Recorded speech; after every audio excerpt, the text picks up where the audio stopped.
ओम नमः शिवाय। हर हर महादेव। स्वागत है आपका हमारे चैनल भक्ति सार 2009 में। आज हम श्रवण करेंगे श्री महाशिव पुराण द्वितीय खंड अध्याय 4। शिवजी को मोहित न कर पाने के कारण कामदेव की लज्जा। ब्रह्मा जी ने कहा, हे नारद, जिस समय कामदेव अपनी सेना को लेकर शिवजी के पास चला, उस समय संपूर्ण संसार पर कुछ ऐसा प्रभाव पड़ा कि सृष्टि के समस्त प्राणी बुद्धिहीन हो उसके वशीभूत हो गए। शिवजी के गणों पर भी उसका प्रभाव पड़े बिना ना रहा। जब शिवजी ने ये जाना कि कामदेव उन पर विजय प्राप्त करने के निमित्त अपनी सेना को साथ लिए हुए आ रहा है, तो उनके ऊपर उसका कुछ भी प्रभाव ना पड़ा।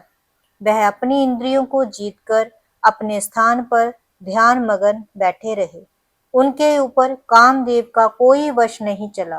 तब कामदेव अत्यंत दुखी एवं चिंतित होकर वहां से लौट आया और कायरों की भांति मेरे सामने आकर पृथ्वी पर गिर पड़ा। तदुपरांत स्तुति करते हुए इस प्रकार बोला, हे पिता, मैंने अपनी सेना द्वारा संपूर्ण देवता, मुनि एवं अन्य जीवधारियों को तो वश में कर लिया, परंतु शिवजी के ऊपर मेरा कोई प्रभाव नहीं पड़ा। अब मुझे ये भय लग रहा है कि कहीं वह मेरे ऊपर क्रुद्ध न हो जाएं। प्रज्वलित अग्नि के समान उनके स्वरूप का स्मरण कर मैं मन ही मन अत्यंत भयभीत हो रहा हूँ। मुझ में इतना बल नहीं है कि मैं उन्हें परास्त कर सकूं, क्योंकि इस बात की मैंने भली भांति परीक्षा कर ली है।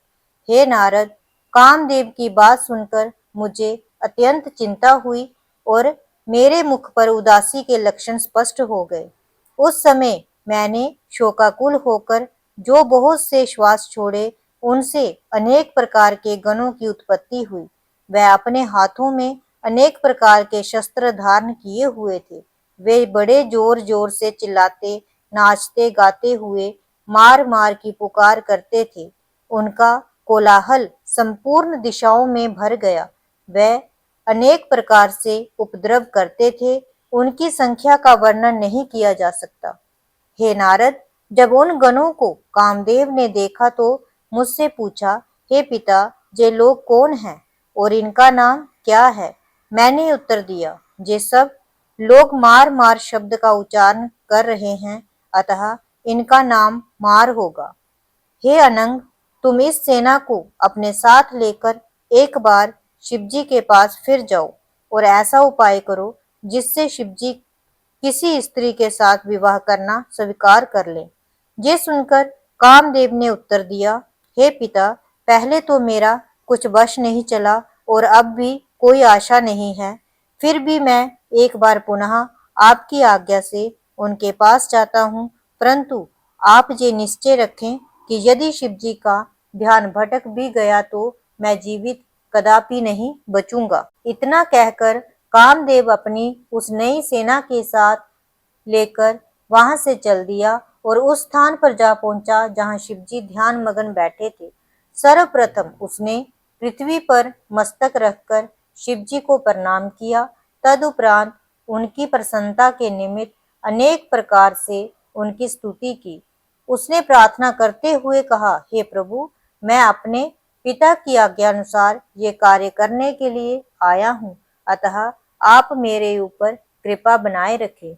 इतना कहकर कामदेव ने अपने साथी बसंत को चारों ओर फैला दिया। उस समय संसार के किसी भी प्राणी का धैर्य स्थिर ना रह सका, परंतु इतने पर भी शिवजी का ध्यान विचलित ना हुआ। कामदेव का उस समय भी ये बड़ा सौभाग्य रहा कि शिवजी ने उसे निर्विमान अनुमान कर भस्म नहीं कर दिया। तत्पश्चात कामदेव लज्जित होकर पुनः मेरे पास लौट आया और बोला, हे पिता, शिवजी पर मेरा इस बार भी कोई वश नहीं चला। यदि आप चाहते हैं कि शिवजी विवाह अवश्य करें तो किसी अन्य उपाय का आश्रय लीजिए। इतना कहकर कामदेव अपने घर को चला गया। उस समय मुझे अत्यंत निराशा तथा चिंता हुई। जब कोई उपाय न सूझा तो मैंने विष्णु जी का ध्यान किया और बहुत प्रकार से उनकी स्तुति की।